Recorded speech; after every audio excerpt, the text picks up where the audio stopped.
Second grade teacher surprised at what she found in student's backpack.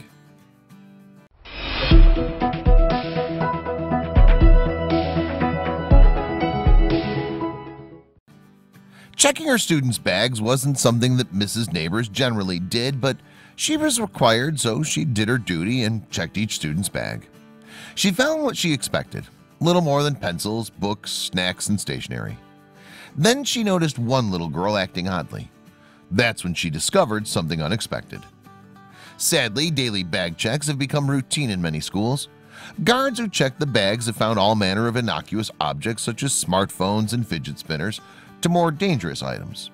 Everyone needs to be vigilant. Unfortunately, this extends to even the youngest students. Elementary school students also get searched. This is due to the law considering anyone capable of committing a crime. This means you can never be too careful. Many parents ask themselves, will this accusation cause my kid to lose their innocence? Lawmakers, teachers, and guards can't think about the innocence of a child as things are escalating in schools and they need to keep a close eye on students. Children often bring banned items to school, even when they don't plan on hurting anyone.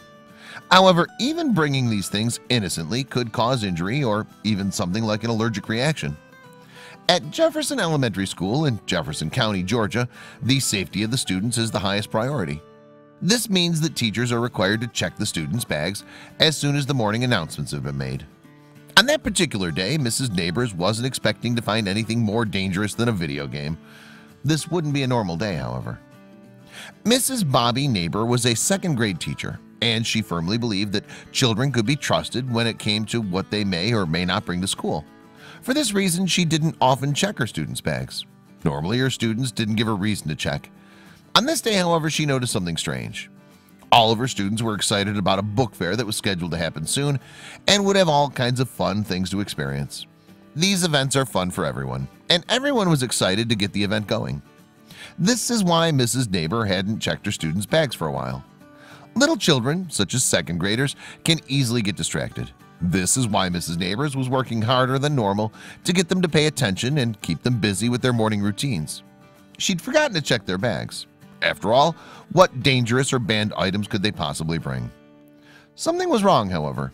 Something was wrong, and the little girl started to act suspiciously as Mrs. Nabors approached her bag. That's when she noticed that the girl's bag was moving.